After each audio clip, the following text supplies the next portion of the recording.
দুরূদ ইব্রাহিম একবার পাঠ করার সময় অন্যান্য ছোট দুরূদ কয়েকবার পাঠ করা যায়, সেক্ষেত্রে কোনটা পাঠ করা উত্তম? নামাজের মধ্যে দুরূদ ইব্রাহিমই পাঠ করা উত্তম, সেটা তো বলাই বাহুল্য, কারণ একটি সুন্নাহ দ্বারা সাব্যস্ত। একটি সুন্নাহ অসংখ্য নফলের চাইতে শ্রেষ্ঠ, অর্থাৎ সুন্নাহ নয় এরকম সাধারণ নফলের চাইতে সুন্নাহ অনেক বেশি গুরুত্বপূর্ণ। বিধায় দুরূদ ইব্রাহিম পড়তে হবে, কারণ নবী করিম সাল্লাল্লাহু আলাইহি ওয়াসাল্লাম নামাজে আমাদেরকে এটি পাঠ করার শিক্ষা দিয়েছেন। নামাজের বাহিরে দুরূদ ইব্রাহিম বড়, অতএব সেটা না পড়ে ছোট ছোট দুরূদ পড়বেন কিনা, এটার উত্তরে আমি বলতে চাই যে দরুদ ইব্রাহিমের মধ্যে শুধু দুরুদই নয়, এবং নবী সাল্লাল্লাহু আলাইহি ওয়াসাল্লামের প্রতি দুরুদই নয়, ইব্রাহিম আলাইহিস সালামের প্রতি দুরুদ রয়েছে, সেখানে তার জন্য বরকতের দোয়া রয়েছে। দুরুদের ভাষা মধ্যে অনেক তার জন্য দোয়া রয়েছে। আপনি দুরুদ যত ছোট হবে সেখানে দোয়ার ভাষাও তত ছোট হবে। আপনি যখন একটা দুরুদের মধ্যে কয়েকবার দোয়া করবেন এবং কয়েকটা দোয়া থাকবে, সেখানে বিভিন্ন অ্যাঙ্গেল থেকে দোয়া করা হবে নবী সাল্লাল্লাহু আলাইহি ওয়াসাল্লামের জন্য, সেটা নিশ্চয়ই একটা ছোট্ট দোয়ার চাইতে শ্রেয় এবং শ্রেষ্ঠ হবে। সেই অর্থে নবী সাল্লাল্লাহু আলাইহি ওয়াসাল্লাম যে দুরূদ শিখিয়েছেন, অর্থাৎ দুরূদ ইব্রাহিম, সেটা অন্য দুরূদ যে কোনো দুরূদের চাইতে যে কোনো সময় শ্রেয় এবং শ্রেষ্ঠ।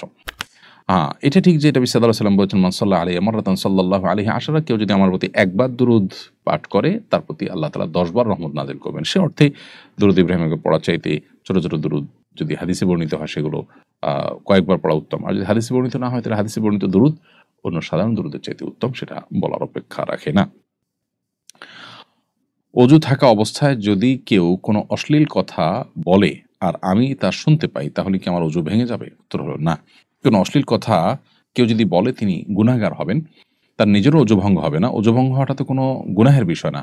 অজু ভঙ্গ হওয়ার চাইতে বড় ক্ষতি তার হবে। অজু ভঙ্গ হলে আবার অজু করলে সেটা রিকভার হয়ে যাবে, কিন্তু অশ্লীল কথা বলার কারণে যে কবিরা গুনাহ হবে বা গুনাহগার হবে, সেই গুনাহ রিকভার করতে হলে তাকে তওবা করতে হবে।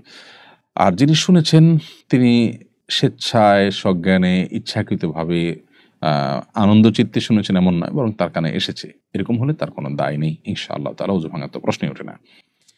আব্দুর রহমান আপনি লিখেছেন, প্রথম স্ত্রীর সন্তান না হলে দ্বিতীয় বিবাহ করা যাবে কিনা? সন্তানের জন্য দ্বিতীয় বিয়ে করার ব্যাপারে শরীয়তের বিধান কি?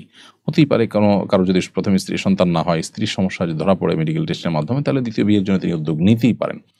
কোনো কারণ ছাড়াও যদি কারোর সামর্থ্য থাকে, তিনি যদি একাধিক বিয়ে করে উভয় বা একাধিক স্ত্রীর প্রতি সমতা বজায় রাখার ব্যাপারে তিনি কনফিডেন্ট থাকেন, আত্মবিশ্বাসী থাকেন, তাহলে সে তিনি সেটা করতে পারেন। আর সেখানে সন্তান হচ্ছে না, এই সমস্যার ভিত্তিতে তিনি তো বিয়ে করতেই পারেন।